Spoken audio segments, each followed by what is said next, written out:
There you are now. Welcome back to the workshop. Today it's another HRE Uncut.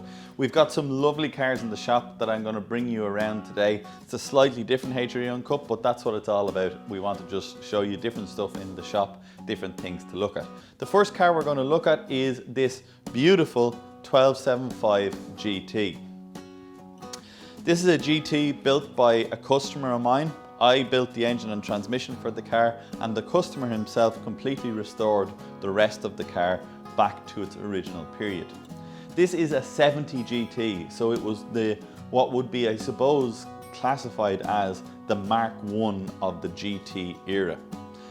It has some really interesting features. It would be a kind of a Mark III shell, and it bears a lot of resemblances in many places to a Cooper S.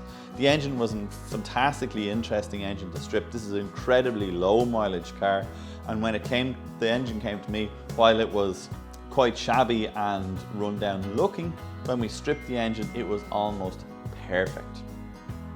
Some of the things and features I'm going to point out to you. I'm going to go around the car. We're going to try and get you a few different shots and a few different angles. I suppose the best place to start is the engine bay, and then we'll work our way around to the back of the car.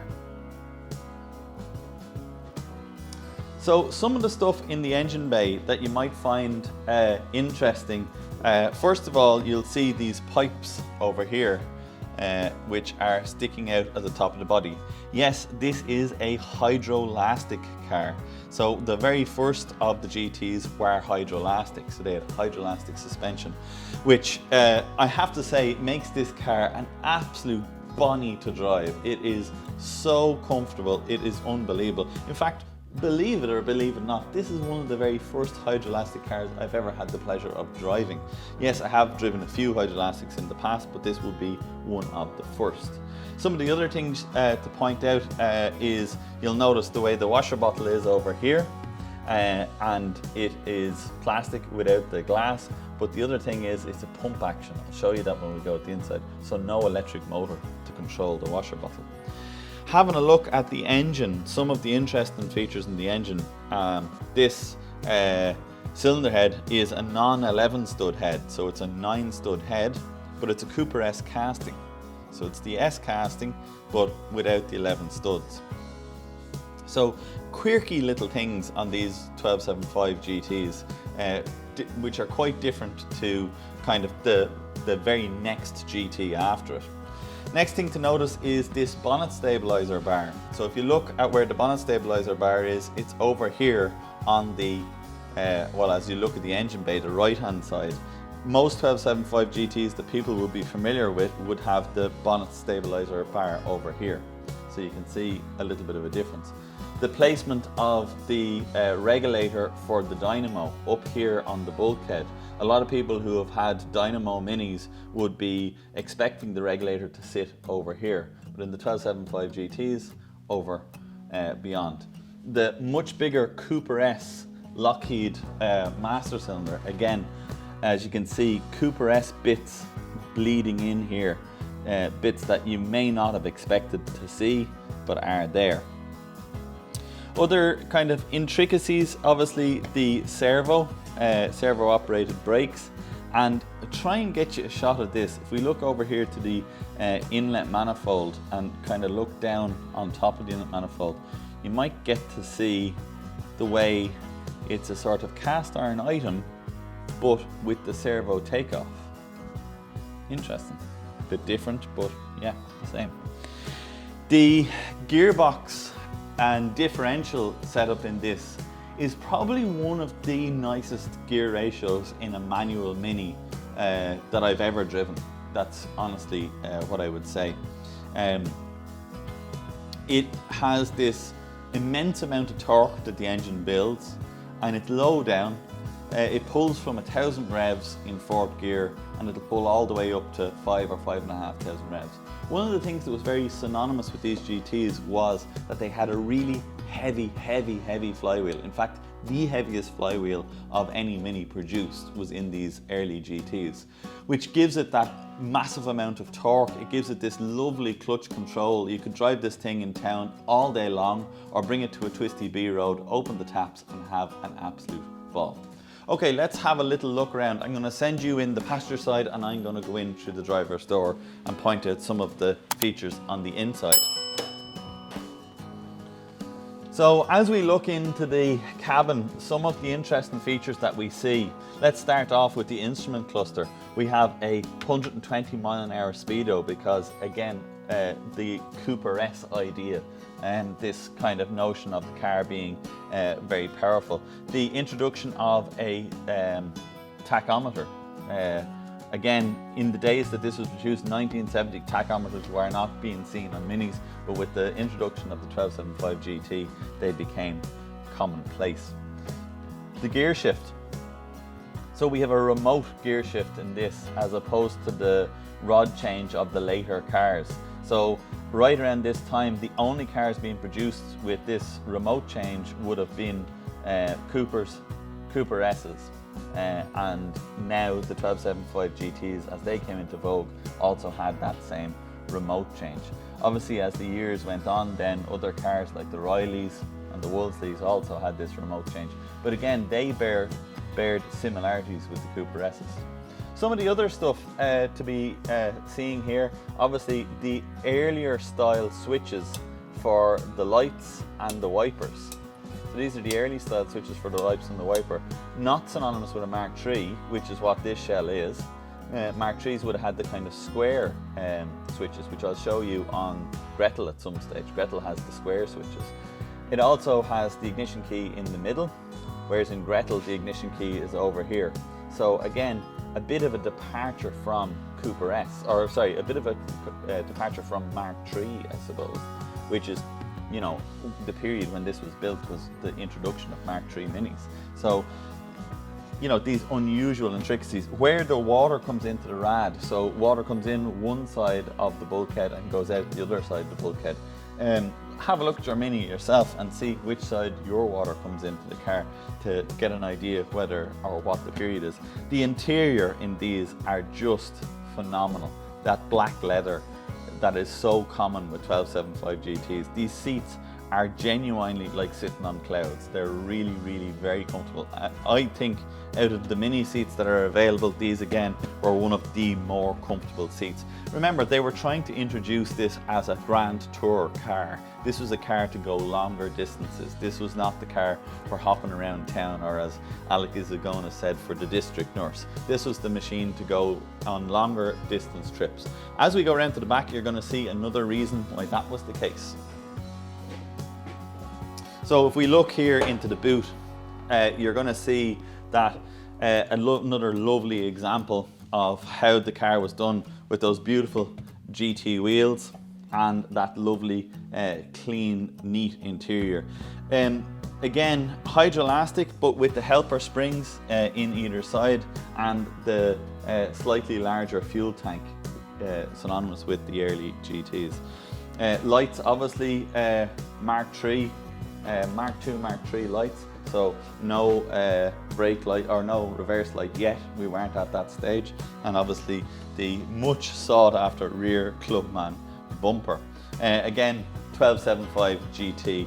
So many people call these Mini Clubmans, but Mini Clubman wasn't there yet.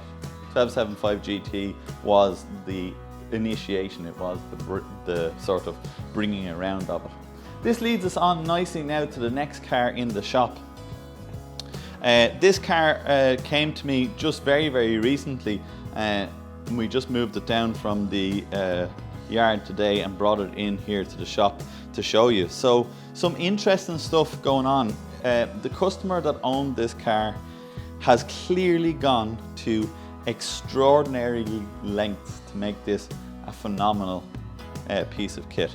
For all extensive purposes from the outside, this looks like a fairly standard Mini Cooper. That's what it looks like from the outside. Then when you peel back the layers, you start to find that actually this has been really tastefully modified. There is a sort of a sense coming from this car, a bit like what I might like to do to Gretel, that sort of sleeper. It has it is a wolf in sheep's clothing. Not that a Cooper was a sheep by any manner of means, but you know, when you see what we have here. So if we look into the engine bay here, you'll notice something looks very, very out of place in here in the engine bay. This big breather across the front here. Yes, there's lots of lovely shiny aluminium in there, the likes of that fantastic Fletcher aluminium radiator, the likes of the clear race orientated alternator that we see in here. But the big thing is this airbox across the front. This is a 7-port engine. It is the Specialist Components 7-port motor, which has obviously 4 inlets across the front and the original 3 exhaust ports in the back.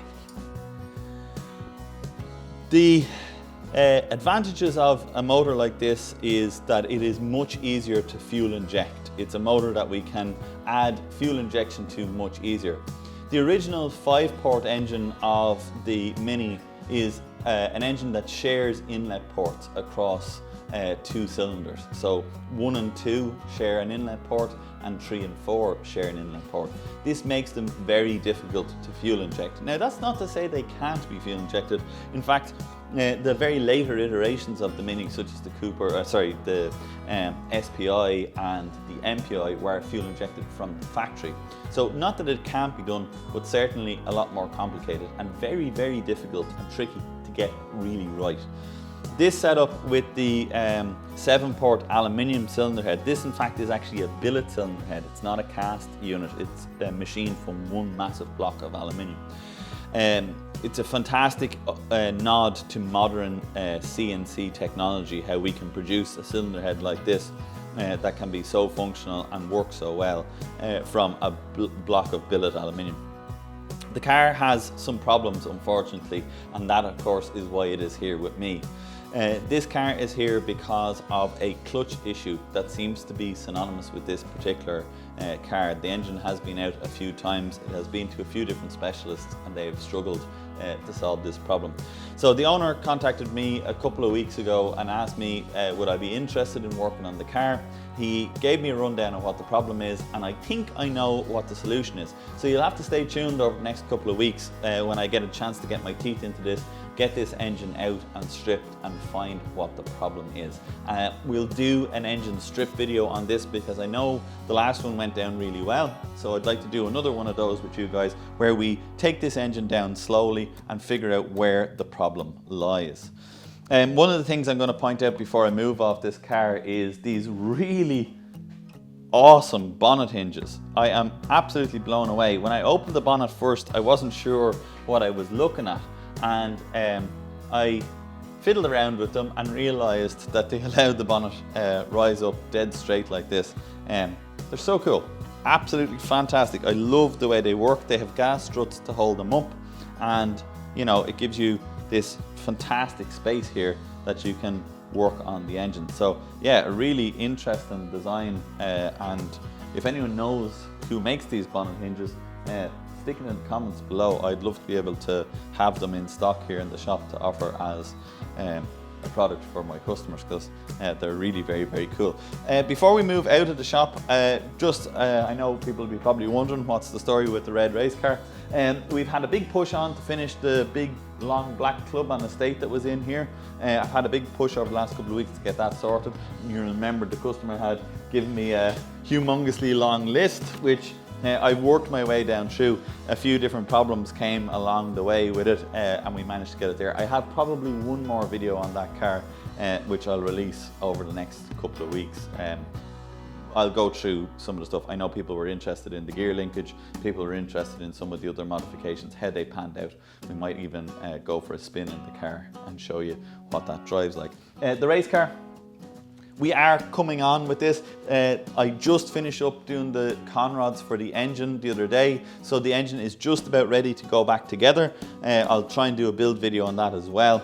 So once I get the engine back together, I can really start working my way deep into getting this car sorted. The other thing that arrived just 2 days ago now was all the components to build the anti-roll bar. That's another thing we have to do for it. They arrived, so with those we can really start making progress on that car. So the next kind of big chunk of work to be done in the shop is going to be this race car. While we work away on this in the engine shop, we have to liberate the engine from this and bring it to the engine shop. Speaking of which, let's go in there now and see what's on the cards there.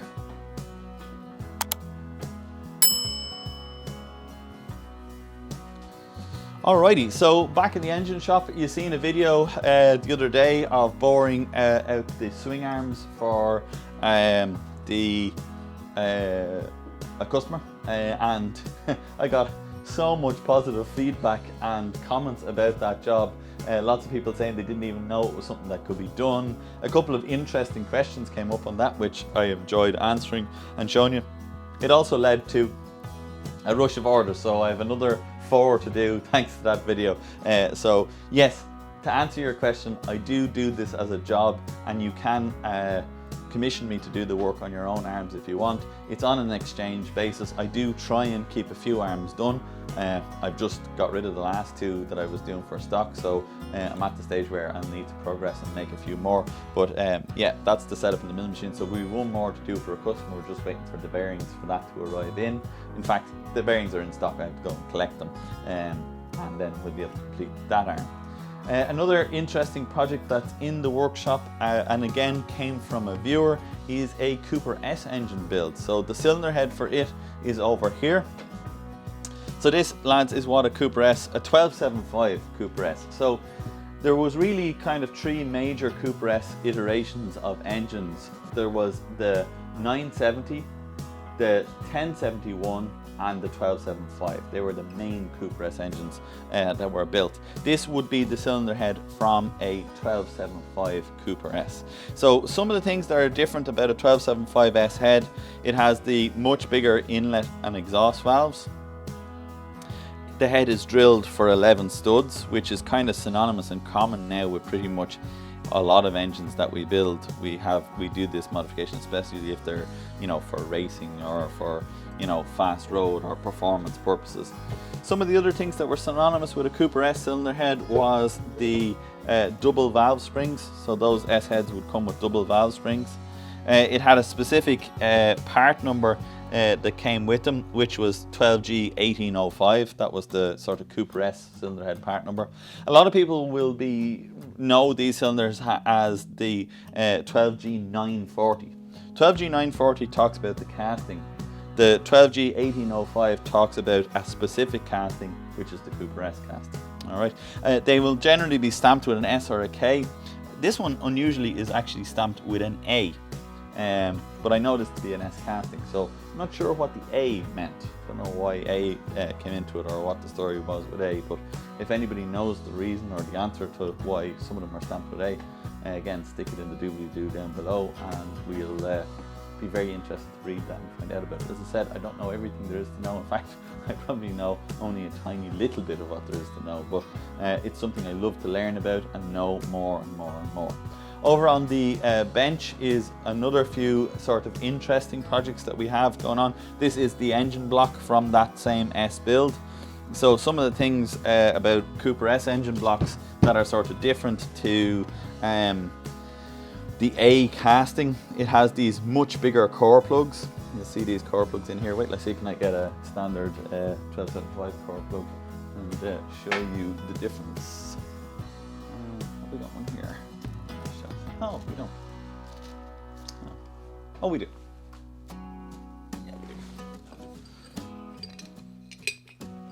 Okay, so there's a standard core plug out of an A series or an A plus engine, and you can see they're much bigger. So the S core plug is a much bigger core plug. It has this sort of tin flange down here on the base. There is two different types. There's a tin flange and a thick flange. This is a tin flange 1275. That's the specific designation of it. It has definitely had work done to it. So the customer gave it to me to look over and see what it needs. So this engine has definitely had work done to it. Somebody's been at it. They've milled out these con rods. I have to strip them yet to see what these conrods are, but I actually think these might be GT conrods. I'm not sure that these are S conrods at all. The crankshaft has had its markings machined off it. All of the markings have been machined off it, but I do think it's an S crank. It looks to be an S forging. It also could be an A plus forging. Hard to know. Has no camshaft in it, so that's something else we'll have to source for it, and we might have to source S rods for it as well, because these very definitely are not the original rods. Another little neat job I did here in the shop during the week was to produce a gear lever. So one of my customers, actually the customer who owns that 1275 GT, he also has an FIA race car which has the same remote gear linkage that's in that 1275 GT out there. It's the same sort of setup. I'll show you the housings now, just give me 1 second. So there's really two kind of housings for, well there's three, but there's two housings for gearboxes in minis. You have what is called the remote, and you have what is called the rod change. Why does it get called the rod change? Well, because it's a rod that shifts the gear, whereas the remote, the gear lever, is literally remotely mounted and shifts through a selector. So the gear lever he had for his rod change, his remote change, was one of these sort of rubber impregnated wishy-washy kind of situations. And what he was finding was sometimes when he was changing gear, that this kind of rubber was leading to the gear lever flexing around and him being able to miss a gear. The other problem he had was the gear lever was very low down in the car and was causing him to reach all the time to get to it. So what we did was we cut the selector end off the gear lever, we put it in the lathe, we bored it, and then we got a piece of this nice 1080 steel, put it in there, welded it, machined it down, machined a thread on the end of it for the gear knob, and we actually straightened it out. So originally these would have had a sort of a bend in them. They'd have a kind of curve in them down here in the lower portion, but I actually straightened that curve out of it. Why did I do that? Because this 1080 is currently unheat treated. What that is going to allow is it's going to allow him to put the gear lever in, fix it in place, heat up the bottom of the gear lever with a MAP gas torch and bend it into the perfect position for him. So he can literally bend the gear lever back and over into the perfect position for him in the race car.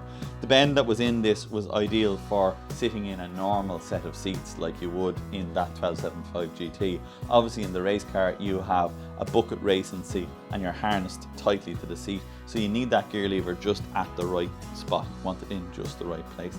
So making up this little shaft for him gives him the chance that he can literally bend it and put it in the direction he wants.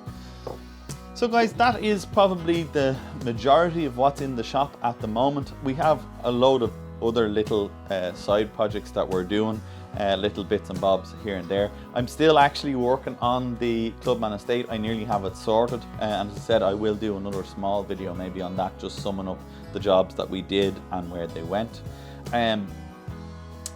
We have, as I said, that engine build coming up in the next couple of days, so we'll put that engine build in. Just to thank everybody, we reached our milestone. We've done the thank you video for 1,000 subscribers, and now we're edging up on 1,300 subscribers, which is absolutely fantastic. Thank you very much to everybody who subscribed. On that note, if you are new to the channel, you are very, very welcome. We're delighted to have you along here with us. If you think after you've looked around, seen some of our videos, that we've earned a subscribe, we would very much appreciate that. If you enjoy these videos, please give me a like and definitely comment down below. As you've probably seen from our other videos, if you're a regular here, I answer pretty much all of my comments, and I really do enjoy chatting to you, my viewers. It's one of those places where I enjoy having you guys hanging out here with me in the workshop. After that, guys, I hope you enjoyed this little video, and I'll see you guys on the next one.